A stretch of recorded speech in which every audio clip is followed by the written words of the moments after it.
नमस्कार साथियों, SK tutorial में आपका स्वागत है। लेटेस्ट अपडेट आ रही है एचपीसीएल यानी कि हिंदुस्तान पेट्रोलियम कॉर्पोरेशन लिमिटेड की तरफ से जो न्यू वैकेंसीज को रिलीज की गई थी एग्जीक्यूटिव और जूनियर एग्जीक्यूटिव ऑफिसर पोस्ट के लिए, जिसके कंप्यूटर बेस्ड टेस्ट यानी कि सीबीटी एग्जामिनेशंस के डेट को हाल ही में अनाउंस की गई है, जो कि 16 अगस्त को होने वाली है। इससे रिलेटेड एक लेटेस्ट अपडेट और वेबसाइट पे हमें देखने को मिलता है related to selection methodology. Revised selection methodology को इसके ऑफिशियल वेबसाइट पर अपलोड की गई है। तो आज के इस वीडियो में हम लोग देखेंगे न्यू रिवाइज्ड सिलेक्शन मेथोडोलॉजी में क्या क्या बदलाव किए गए हैं, क्या चेंजेस हैं। तो इसीलिए आप लोग इस वीडियो में पूरा लास्ट तक बने रहिएगा। साथ ही साथ हम लोग यह भी समझने की प्रयास करेंगे कि लास्ट के अब जितने भी दिन आप सभी के बचे हुए हैं, इसको किस तरह से आप सभी लोग अपने प्रिपरेशन में बेहतर ढंग से यूज कर सकते हैं, ताकि कंप्यूटर बेस्ड टेस्ट एग्जामिनेशंस में आप अच्छा मार्क्स को स्कोर कर सकें। तो चलिए आज के इस एपिसोड की शुरुआत करते हैं, लेकिन डिटेल में एपिसोड में आगे बढ़ने से पहले अगर आप सभी लोग हमारे एसके ट्यूटोरियल यूट्यूब चैनल पे पहली बार विजिट किए हैं तो इस चैनल को सब्सक्राइब कर लीजिए फॉर मोर वीडियोस नोटिफिकेशंस को पाने के लिए। और अगर आप चाहते हैं एचपीसीएल और इसी तरह के और भी पीएसयू एग्जामिनेशंस का प्रिपरेशंस करने के लिए, जैसे कि आईओसीएल, ओएनजीसी, बीपीसीएल, तो आप लोग जो है जुड़ सकते हैं हमारे साथ एसके ट्यूटोरियल ऐप पर। और अगर एचपीसीएल एग्जामिनेशंस के लिए भी प्रिपरेशंस का सोच रहे हैं तो भी हमारे साथ जुड़ सकते हैं। अलग अलग पोस्ट के लिए बैचेज हमारे एसके ट्यूटोरियल ऐप पर चल रहे हैं। तो चलिए अब सफर की शुरुआत करते हैं और डिटेल में हम लोग समझने की प्रयास करते हैं। देखिए अभी मैं हूं एचपीसीएल के ऑफिशियल वेबसाइट पर, और यहाँ पर मैं जब कैरियर सेक्शन पे क्लिक करूंगा तो यहाँ पर ओवरव्यू वाला पेज ऑलरेडी ओपन किया हुआ है हमने। तो लेटेस्ट अनाउंसमेंट पे जैसे ही मैं क्लिक करूंगा आप देख सकते हैं यहाँ पे recruitment of officers and junior executive officers है। Candidate are advised to go through the revised selection methodology. New करके ब्लिंक हो रहा है। तो अब ये रिवाइज्ड क्या है इसको हम लोग समझने की प्रयास करेंगे। तो जॉब ओपनिंग्स पे मैं क्लिक करता हूँ और ये डॉक्यूमेंट्स हम लोग देख सकते हैं। तो एक नया पेज ओपन हो जाता है और यही है recruitment of officers and junior executive officers. इस पर जब मैं क्लिक करूंगा तो यहाँ पर हमें डॉक्यूमेंट के लिस्ट मिल जाते हैं। आप लोगों ने भी देखा होगा अलग अलग पोस्ट के लिए वैकेंसीज को रिलीज की गई है, जैसे कि यहाँ पर chemical engineering, civil engineer, electrical engineer, executive assistant syllabus, junior executive mechanical, junior executive civil, इसी तरह से अलग अलग पोस्ट के लिए वैकेंसीज है। ठीक है, जूनियर एग्जीक्यूटिव क्वालिटी कंट्रोल, सबके सिलेबस प्रोसेस सब कुछ दिए गए हैं। सिलेक्शन मेथोडोलॉजी पहले भी अपलोड की गई थी, लेकिन यहाँ पर क्लियरली आप देखते होंगे selection methodology revised as on 1 अगस्त है। तो न्यू वाला जो है पीडीएफ ये अपलोड हुआ है, तो इसको हम लोग ओपन करके देख लेते हैं क्या क्या बदलाव किए गए हैं। देखिए सबसे पहले तो इसका जो सिलेक्शन मेथोडोलॉजी है, अम, आप सभी को बेसिक एग्जामिनेशन पैटर्न वगैरह तो पता होंगे, ऐसा मैं उम्मीद करता हूं। तो ये है बेसिकली आपका पीडीएफ। ठीक है, अब इसमें हम लोग एक एक करके सभी इंफॉर्मेशन को समझते चलेंगे और बेहतर ढंग से रिलेट कर पाएंगे हम लोगों को क्या चीजों को जानना चाहिए एग्जामिनेशन से पहले। देखिए यहाँ पर executive assistant, junior executive civil, mechanical quality control post के लिए, इंजीनियरिंग पोजीशंस, मैकेनिकल, ये सभी पोस्ट के लिए वैकेंसीज है। और यहाँ पर जो है सिलेक्शन मेथोडोलॉजी रहेगा, पहले कंप्यूटर बेस्ड टेस्ट एग्जामिनेशन होगा, इसके बाद ग्रुप टास्क होगा और इसके बाद पर्सनल इंटरव्यू होगा। इसमें ग्रुप डिस्कशंस नहीं होता है, जीडी यानी कि सिर्फ जीटी होता है।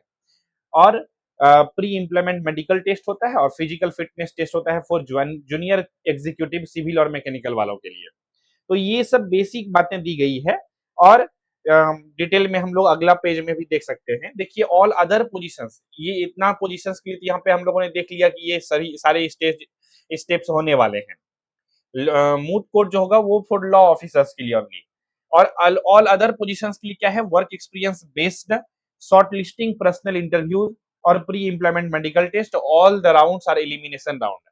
अच्छा यहाँ पर मैं एक चीज आप सभी को बताना चाहूंगा कि किसी किसी पीएसयूज में सभी स्टेजेज है, यानी कि कह सकते हैं आप जीडी जो होता है, जीटी होता है, फिर पीआई होता है।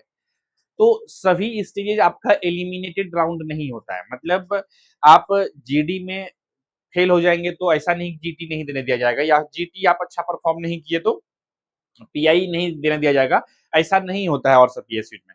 लेकिन एचपीसीएल में क्लियरली लिखा हुआ है कि all the rounds are elimination round, यानी कि आप अगर जीडी में अच्छा परफॉर्म नहीं करेंगे तो जीटी देने नहीं दिया जाएगा, अगर आप जीटी में अच्छा नहीं करेंगे तो इंटरव्यू आपका नहीं होगा। मतलब सारे स्टेजेस जो होंगे ना एलिमिनेशन वाला स्टेज है, डॉक्यूमेंट वेरिफिकेशन तक भी, अगर आप डॉक्यूमेंट वेरिफिकेशन में ठीक ढंग से नहीं हो पाती है आपका डॉक्यूमेंट वेरिफिकेशन, आप सारे डॉक्यूमेंट्स को ठीक ढंग से प्रोड्यूस नहीं कर पाते हैं, तो वहां पर भी आप एलिमिनेट हो सकते हैं। तो यहाँ पर आपको हर एक स्टेज में आपको केयरफुल होकर के प्रिपरेशन करनी होती है। इसके बाद यहाँ पर हम लोग बात करते हैं एग्जामिनेशन पेपर के बारे में। तो जो एग्जीक्यूटिव असिस्टेंट वाला पोस्ट भी है, तो एग्जीक्यूटिव असिस्टेंट के लिए सिलेबस वगैरह के बारे में हमने ऑलरेडी डिटेल में बातें किया है, अभी भी थोड़ा बहुत मैं बातें करूंगा आने वाले कुछ मिनटों में। यहाँ पर पहले समझ लेते हैं इसके नंबर ऑफ क्वेश्चंस और सिलेबस के बारे में। तो देखिए यहाँ पर executive assistant, junior executive civil mechanical quality control, ये सभी पोस्ट हैं। इसमें 85 एमसीक्यू क्वेश्चंस आएंगे। 85 क्वेश्चन जो रहेगा वो जनरल एप्टीट्यूड से रहेगा, और जनरल एप्टीट्यूड के लिए मैं आप सभी को जानकारी के लिए बता देता हूँ कि यहाँ पर आपका मैथ्स के भी क्वेश्चन रहेंगे, रीजनिंग के भी क्वेश्चंस रहेंगे और इंग्लिश के भी क्वेश्चंस रहेंगे। जनरल एप्टीट्यूड वाला सेक्शंस में सब मिला करके 85 क्वेश्चंस आपसे पूछे जाएंगे। इसके बाद 85 क्वेश्चन जो रहेगा वो टेक्निकल या प्रोफेशनल नॉलेज से रिलेटेड रहेगा, यानी कि आप जिस भी फील्ड से आपने पढ़ाई किया है, अगर आपका इलेक्ट्रिकल इंजीनियरिंग है तो इलेक्ट्रिकल इंजीनियरिंग से 85 क्वेश्चन रहेगा। अगर आपने junior executive quality control post के लिए फॉर्म को अप्लाई किया है तो 85 क्वेश्चन आपके केमिस्ट्री के रहेंगे। देखिए केमिस्ट्री वालों के लिए मैं बताना चाहूंगा कि यहाँ पर एनालिटिकल केमिस्ट्री ज्यादा इंपॉर्टेंट रोल प्ले करेगा, तो अगर आप लास्ट मोमेंट में अच्छे से रिवीजन करना चाहते हैं तो एनालिटिकल केमिस्ट्री को बहुत ज्यादा अच्छे से रिवाइज करके जाइएगा, उसके क्वेश्चंस वगैरह लगाइएगा, एमसीक्यू क्वेश्चन जितना ज्यादा से ज्यादा हो सके लगाइएगा। और ये सब चीजों को मैं अपने ऐप पे बढ़िया से पढ़ाया भी हूँ, केमिस्ट्री को बहुत ही डिटेल में, एनालिटिकल केमिस्ट्री को, इसके एमसीक्यू क्वेश्चन की भी पीडीएफ है, उसे अच्छे से सॉल्व करिएगा, वो आपके लिए बेहतर रहेंगे। अब आते हैं हम लोग यहाँ पर कि प्रत्येक क्वेश्चन जो रहेगा वो 1 मार्क्स का होगा, और 85 दोनों को जोड़ देंगे तो 170 मार्क्स की यहाँ पर एग्जामिनेशन आप सभी को देखने को मिलेगा। तो टोटल एग्जामिनेशन कितने मार्क्स के हो जाएंगे आप सभी का? 170 मार्क्स के आपको एग्जामिनेशन होगा, और 1 क्वेश्चन जो रहेगा 1 मार्क्स का रहेगा। तो इस प्रकार से टोटल एग्जाम का फुल मार्क्स कितना रहेगा? 170 मार्क्स के ये एग्जामिनेशन होंगे। और इस एग्जामिनेशन में निगेटिव मार्किंग भी है, जैसा कि आप लोग देख सकते हैं 0.25 मार्क्स का निगेटिव मार्किंग भी है अगर आप इनकरेक्ट आंसर को देते हैं तो। एग्जामिनेशन में टाइमिंग की जो बात की गई है 150 मिनट का, तो इसे भी आप लोग देख सकते हैं। ठीक है, चलिए अब हम लोग इसी के साथ आगे बढ़ते हैं। अब हम लोग यहाँ पर देख सकते हैं लॉ ऑफिसर का भी कुछ बेसिक बातें यहाँ पर बताई गई है। इसके बाद पीडब्ल्यूबीडी candidates shall given 50 minutes additional over 150 minute, यानी कि पीडब्ल्यूबीडी कैंडिडेट को जो है ना 50 मिनट एक्स्ट्रा दिया जाएगा 150 मिनट होने के बाद भी। अब यहाँ पर देखिए ध्यान से समझिएगा, ये चीजें भी क्लियरली यहाँ पर मेंशन की गई है कि जनरल एप्टीट्यूड वाला जो सेक्शन रहेगा will be based on the problems questions on the intellectual potential test, यानी कि लॉजिकल रीजनिंग से क्वेश्चंस रहेंगे, एंड डेटा इंटरप्रिटेशंस रहेंगे, यानी कि डीआई भी रह सकते हैं। क्वांटिटेटिव एप्टीट्यूड यानी कि मैथ्स रह सकता है, और मैथ्स के लिए सिलेबस ऑलरेडी दिया गया है बहुत अच्छे से, आप पहले वाला सिलेबस देखे होंगे तो हमने भी बताया है यूट्यूब पे बहुत सारा detail. English language reading comprehension रहेंगे, वर्बल एबिलिटी और रीजनिंग एक्सेट्रा रहेगा। इसके बाद टेक्निकल या प्रोफेशनल नॉलेज के लिए जो है पेपर के लिए आपको रेफर करना है अपने वेबसाइट पे, अलग अलग पोस्ट के लिए अलग अलग वहां पे सिलेबस दिए गए हैं। तो ये सब चीजें समझ में आ गई। अब यहाँ पर हम लोग बात करते हैं syllabus and topics mention for both of technical and professional knowledge and general aptitude based papers are indicative in nature and candidate are expected to possess significant knowledge proficiency pertaining to their qualifying degree पर post जो है ना each post का वो graduation. तो यहाँ पे कुल मिलाकर ये कहा गया है कि वो जो सिलेबस दिया गया है वो एक जस्ट एक इंडिकेटिव इन नेचर है, आपसे एक्सपेक्ट किया जा रहा है ग्रेजुएशन और पोस्ट ग्रेजुएशन कैंडिडेट से जो नॉलेज एक्सपेक्ट की जा सकती है उस लेवल के क्वेश्चन एग्जामिनेशन में देखने को मिल सकता है। अब यहाँ पर जो है मेन जो बदलाव हुए हैं उसको हम लोग समझते हैं कि कंप्यूटर बेस्ड टेस्ट जो है क्वालिफाइंग मार्क्स के बारे में इसमें बताई गई है, और इसमें सेक्शनल कट ऑफ जाएंगे आपका टेक्निकल में भी, और जो जनरल एप्टीट्यूड वाला पार्ट है उसमें, दोनों में आपको क्वालिफाई करना पड़ेगा। अगर आप एक में क्वालिफाई करेंगे एक में नहीं कर पाएंगे क्वालिफाई तो आपका मेरिट नहीं बनेगा, आपको इंटरव्यू के लिए कॉल नहीं आएंगे। चलिए थोड़ा सा डिटेल में हम लोग समझते हैं पॉइंट वाइज अच्छे से चीजों को। यहाँ पर क्लियरली लिखा हुआ है overall qualifying in CBT general aptitude plus technical या प्रोफेशनल नॉलेज में वो 60% है। यानी कि अगर आप ओवरऑल क्वालिफाई करना चाहते हैं तो ओवरऑल जो क्वालिफाइंग मार्क्स रखी गई है 60% रखी गई है। और अगर हम लोग इसका बात करें 170 क्वेश्चंस का 60% अगर हम लोग निकालें तो यहाँ पर हम लोग लिख सकते हैं 3/5 और ये 5 3 जा और 4 जा, यानी कि 34 3 जा, यानी कि 102 क्वेश्चन जो है ना आपको करेक्ट सॉल्व करना होगा। 102 क्वेश्चंस आपका करेक्ट सॉल्व होना चाहिए, ठीक है, तो आप क्वालिफाई करेंगे सिर्फ, मतलब मेरिट तो अब देखते हैं, वो डिपेंड करता है कि ये इतना से ऊपर कितने कैंडिडेट का सही होता है ना, तो इतना तो मिनिमम लाना ही है, समझ गए बात को। 102 क्वेश्चंस तो सही तो होना ही है, तभी आप कट ऑफ ये 60% वाला कट ऑफ को भी फुल कवर कर पाएंगे। अनरिजर्व ईडब्ल्यूएस कैंडिडेट एंड 54% जो है एससी एसटी ओबीसी एनसी और पीडब्ल्यूडी कैंडिडेट के लिए यहाँ पर दिया गया है, तो इस चीज का ध्यान रखना है। तो यहाँ पर थोड़ा सा ओबीसी एनसीएल वालों को थोड़ा सा राहत यहाँ पर मिल रहा है। इसके बाद टेक्निकल प्रोफेशनल नॉलेज 50% जो है qualifying in for all categories है। अब यहाँ पे टेक्निकल या प्रोफेशनल नॉलेज में 50% आपको लाना ही है, यानी कि आपको पता ही है कि टेक्निकल हो या प्रोफेशनल, टेक्निकल या प्रोफेशनल नॉलेज हो, इसमें जो 50% लाना है तो 70 क्वेश्चन इसमें 85 क्वेश्चन अगर इसमें आते हैं, 85 क्वेश्चंस का आपको 50% निकाल लेना है ना, तो 43 अप्रॉक्स में मान लीजिए 43 क्वेश्चंस तो एग्जैक्टली सॉल्व होना चाहिए आउट ऑफ 85, है ना, दोनों ही सेक्शंस में। वही कहते हैं candidate qualifying in the computer based test in order to merit and predetermined ratio will be subsequently advised to upload the supporting document for respective positions basis on scrutiny of the applications uploaded documents if applicable and the category wise and the discipline wise merit list in computer based test eligible candidate will be called for group task personal interview। अब देखिए यहाँ पर clearly बताई गई है कि आपका computer based test हो जाने के बाद एक बार हो सकता है एचपीसीएल का पोर्टल फिर से खुलेगा और उसमें आपको बोला जाएगा कि रिलेवेंट डॉक्यूमेंट्स को अपलोड करने के लिए, और वो जो डॉक्यूमेंट आप अपलोड करेंगे ऑनलाइन उस डॉक्यूमेंट की जांच होगी। जांच होने के बाद आपके जो कंप्यूटर बेस्ड टेस्ट में मार्क्स स्कोर हुए होंगे उसके बेसिस पे आपको इंटरव्यू के लिए जीटी के लिए कॉल आ सकता है। यानी कि ये कह सकते हैं कि अब जीटी और पर्सनल इंटरव्यू देने जाने से पहले आपका डॉक्यूमेंट वेरिफिकेशन एक बार हो चुकी होगी, तो एक स्टेज यहां पर ये एडिशनल चीजें हम लोगों को देखने को मिलती है।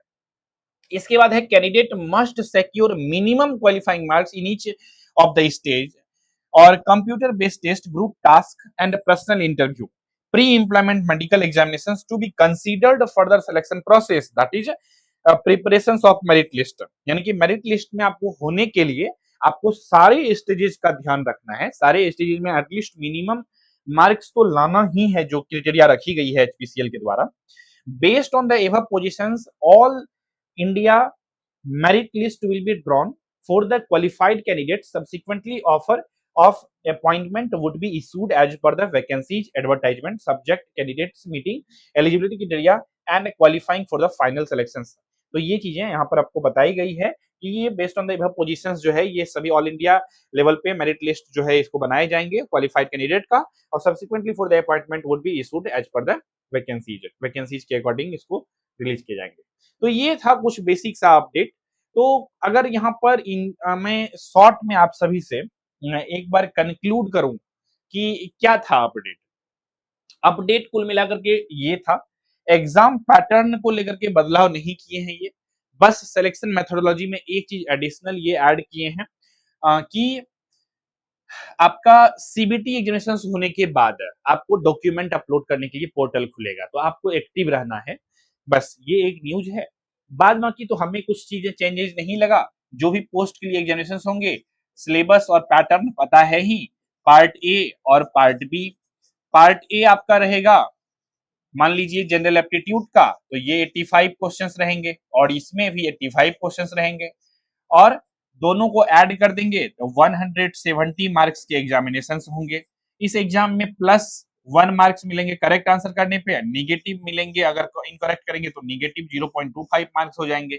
ये एक इंफॉर्मेशन, तो ये तो पहले से भी हम लोगों को पता थी, ये चीजें हो गई। अब यहाँ पर ये सारे इंफॉर्मेशन जानने के बाद देखिए, अब लास्ट में स्टार्टिंग में आपको हमने बताया था कि लास्ट में मैं बातें करूंगा प्रिपरेशन स्ट्रेटेजी को लेकर के भी। देखिए, हमने प्रिपरेशन स्ट्रेटेजी को लेकर के वीडियोस तो बनाया है, लेकिन यहाँ पर ध्यान से समझिएगा आप थोड़ा सा कि लास्ट मोमेंट में अगर आपको एचपीसीएल एग्जामिनेशन में सिलेक्शन चाहिए तो आपको जो है ना रिवीजन पे ज्यादा फोकस करना चाहिए rather than understanding new things है। हमने पिछले क्लास में आप सभी को बताया था कि आपका सिलेबस जितना बचा हुआ है उसको जल्दी से जल्दी खत्म करने का कोशिश करिए, और अगर आप लोग कर चुके हैं तो बहुत अच्छी बात है, नहीं किए हैं तो अभी भी 1-2 दिन समय है, अच्छे से पहले सिलेबस को खत्म कर लीजिए पूरा। इसके बाद रिवाइज करिए सारे टॉपिक्स का जितना बेहतर ढंग से कर सकते हैं। खास तौर पे मैं आप सभी को ये बता देता हूं कि देखिए, हालांकि सेक्शनल कट ऑफ है, ये आप सभी को पता है, सेक्शनल कट ऑफ है तो हर एक सेक्शंस में आपको अच्छे मार्क्स लाने हैं। आपको 85 क्वेश्चन में यहाँ पे 43 क्वेश्चन तो सही करना ही है, कंपलसरी है अगर मेरिट में रहना है तो। यहाँ पर भी आपको 43 क्वेश्चन तो सही करना ही है, और इस दोनों को जोड़ने के बाद भी ओवरऑल जो कट ऑफ बनेंगे वो भी आपका 103 से प्लस होना चाहिए, तब आपका मेरिट भी बनेगा। तो ये दोनों को जोड़ेंगे तो 103 तो नहीं पुरने वाला है, यहाँ तो 86 ही पुड़ेगा, यानी कि इतना इतना नंबर तो सिर्फ सेक्शनल कट ऑफ को क्रॉस करेगा। ओवरऑल कट ऑफ को क्रॉस करने के लिए उतना मार्क्स लाना पड़ेगा, तो उतना मार्क्स लाने के लिए तो आपको ज्यादा मार्क्स लाना पड़ेगा ईच सेक्शंस में, है ना। तो तब मेरिट आपका बन सकता है, चांसेस आप जस्ट क्वालिफाइंग होंगे जो क्राइटेरिया दिया गया है। तो आपको टारगेट करनी है जो ज्यादा स्ट्रॉन्ग सेक्शंस, बेसिक सेक्शंस रहेंगे सभी कैंडिडेट के लिए, स्कोरिंग सेक्शंस होंगे वो होंगे नॉन टेक्निकल वाला पार्ट या जनरल एप्टीट्यूड वाला जो पार्ट होगा, इसको आप बहुत अच्छे से स्ट्रॉन्ग कर लीजिए। रिवीजन करिए क्वेश्चंस का, बहुत टफ क्वेश्चंस नहीं आएंगे, लेकिन प्रैक्टिस जिसका रहेगा उसी का टाइम पे बनेगा और सही बनेगा। क्योंकि कॉम्पिटेटिव एग्जाम्स में कंप्यूटर बेस्ड टेस्ट आप दे रहे होते हैं, वहां पे आपको टाइम का भी प्रेशर रहता है, आपको सही बनाना है, ऐसा नहीं कि गलत हो जाए, आंसर आना चाहिए, सही आंसर आना चाहिए। तो ये चीजों का ध्यान रखना है, तो वो प्रैक्टिस से ही आएंगे, तो इसका प्रैक्टिस करिए ताकि 85 क्वेश्चंस में आपका एटलीस्ट 80 क्वेश्चन जो है सही हो सके जनरल एप्टीट्यूड वाला पार्ट में। इतना लेवल का प्रैक्टिस चाहिए, है ना। सिलेबस ऑलरेडी बताई गई है, क्या क्या चीजें पढ़ना है उसको कवर कर लीजिएगा। अगर अभी भी आप तैयारी नहीं किए हैं तो मैं यही कहूंगा लास्ट में, बहुत कुछ तो चेंज नहीं कर सकते हैं, लेकिन बहुत कुछ है जो आप बदल सकते हैं। आप चाहे तो हमारे साथ भी जुड़ सकते हैं प्रिपरेशन करने के लिए एचपीसीएल एग्जामिनेशन का। Batch already SK tutorial app पर चल रही है, उस बैच में इनरोलमेंट लेकर के प्रिपरेशन कर सकते हैं। हमारे पास यूनिवर्सल बैच है, अगर आप परचेज करते हैं एचपीसीएल एग्जामिनेशन के लिए तो वो अनलिमिटेड वैलिडिटी के साथ है, और अलग अलग पीएसयू एग्जामिनेशन के लिए भी वो यूजफुल रहेगा, और उसमें अलग अलग जो नए नए पीएसयू में वैकेंसी आते रहेंगे उससे रिलेटेड उसमें क्लासेस होते रहेंगे, इसीलिए वो वन टाइम इन्वेस्टमेंट वाला बैच है, उसमें आराम से इनरोलमेंट लेकर के प्रिपरेशन कर सकते हैं। अभी तो एचपीसीएल एग्जामिनेशन सामने में है तो उसका प्रिपरेशन कर लीजिएगा, और इसके बाद जो नया वैकेंसी जाएगा किसी पीएसयू में फिर उसमें मतलब फिर उसका प्रिपरेशन कर सकते हैं इसी बैच से। तो आपके लिए फायदेमंद रहेगा अगर आप अभी भी डिसीजन लेते हैं कुछ सीखने का, अगर आपका सिलेबस पूरा कवर नहीं है तो। इसके बाद यहाँ पर टेक्निकल पार्ट में यहाँ पर हम लोग देख लेते हैं, तो टेक्निकल पार्ट में एक एक क्वेश्चन बहुत ज्यादा जो मैं देखता हूँ अपने वीडियो से कमेंट सेक्शंस में, एग्जीक्यूटिव असिस्टेंट वाला पोस्ट जो है उसके लिए कैंडिडेट लोगों का कहना है कि सर क्या आएगा टेक्निकल में। टेक्निकल में आपको दोस्तों जो ऑफिशियल सिलेबस रिलीज की गई है वो बोले हैं कि कंप्यूटर से रिलेटेड क्वेश्चन पूछेंगे हम, कंप्यूटर नॉलेज आएगा, और प्लस इंग्लिश भी वो पूछेंगे। इंग्लिश तो एक इंग्लिश तो आएगा आपका कहाँ पर, जनरल एप्टीट्यूड वाला पार्ट में, दूसरा इंग्लिश यहाँ पर भी आएगा, तो मतलब टेक्निकल वाला पार्ट में इंग्लिश प्लस कंप्यूटर नॉलेज दोनों को जोड़ करके तब 85 क्वेश्चन पुराने वाले हैं ये लोग। तो इस तरह से आपको इंग्लिश का भी प्रिपरेशन करनी है, और यहाँ पर आपको कंप्यूटर का भी नॉलेज का प्रिपरेशन करनी है। तो आई होप इन चीजों को समझ गए होंगे। यूट्यूब पे भी कुछ क्लासेस फ्री में आने वाले हैं, तो इसी वजह से इस चैनल को सब्सक्राइब करके रखिए फॉर मोर वीडियोस नोटिफिकेशंस को पाने के लिए। और अगर आपको ये वीडियो पसंद आए तो इस वीडियो को लाइक कर सकते हैं, शेयर कर सकते हैं जितना ज्यादा से ज्यादा हो सके। और अगर आप प्रिपरेशन करना चाहते हैं तो हमने ऑलरेडी बता ही दिया है क्या करना है। आप लोग सिंपल में गूगल प्ले स्टोर से हमारे एसके ट्यूटोरियल ऐप को अपने फोन में डाउनलोड कर सकते हैं, ऐप में लॉगिन करके बैच में इनरोलमेंट ले सकते हैं। बैच से संबंधित अधिक जानकारी के लिए आप लोग हमारे एडमिशन हेल्पलाइन नंबर 7903200795 पे कॉल करके जानकारी ले सकते हैं। तो इसी विचार के साथ रखते हैं हम लोग आज के इस एपिसोड में बस इतना ही। मिलेंगे आप सभी से बहुत जल्द ही अगले एपिसोड में। तब तक के लिए नमस्कार, जय हिंद, वंदे मातरम।